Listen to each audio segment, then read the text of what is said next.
قاری صاحب قرآن مجید کی تذکیر کے 2 لیولز ہیں. ایک لیول وہ جو ہر خاص و عام کے لیے ہے، یعنی قرآن مجید کا وہ پیغام جو کہ اس کے سرفیس پہ ہی پڑا ہوا ہے، بالکل صحیح. اور وہ ہم سب کو پتا ہے وہ کیا ہے. کیا انسان تیری یہ زندگی عارضی ہے اور یہ ایک ٹیسٹ ہے.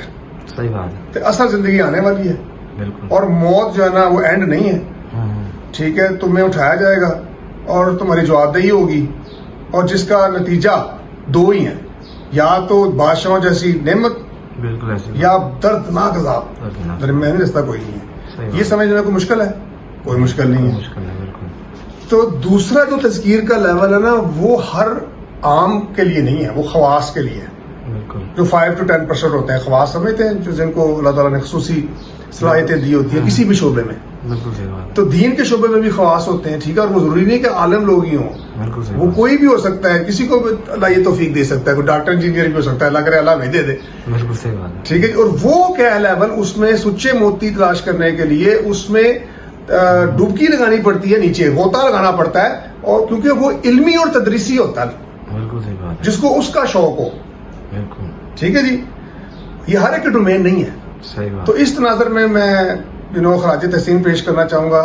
ہمارے بڑے محترم دوست ہیں میرے، ان کے ساتھ میرا تعلق رہا.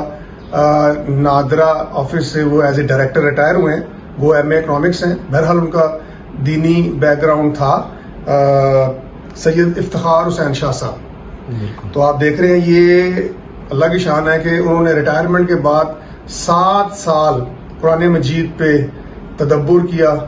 ٹھیک ہے، غور و فکر کیا، اور انہوں نے اور کوئی کام نہیں کیا، اور بیٹھ کے انہوں نے ماشاءاللہ 2 جلدیں تفسیر النور جو ہے نا وہ لکھی ہیں، جو کہ ماشاءاللہ ہم اس سے گو تھرو بھی ہو رہے ہیں. اور بڑی یہ میں دیکھ رہا ہوں کہ یہ ثقیل نہیں ہے، یہ عام لیول کی سمجھنے کی چیز ہے.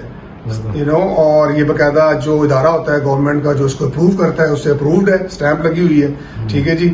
تو میری شاہ صاحب سے بات ہوئی تو میں نے پوچھا کہ آپ نے کیا اس کا بیک گراؤنڈ کیا ہے، یعنی کیا آپ نے دوسری تفاسیر پڑھی، اور اس سے انہوں نے کہا کہ نہیں.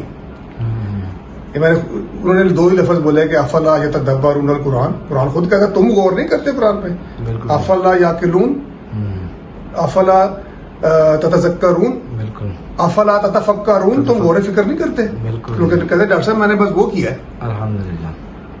اور وہ انہوں نے بڑی اچھی بات کی کہ اگر آپ اس کو پڑھیں گے تو آپ کو کوئی کسی بھی قسم کی فرقہ کی بھی چھاپ نہیں ہے آپ کو اس میں نظر آئے گی. تو یہ اللہ تعالیٰ قبول کرے ان کی یہ کاوش.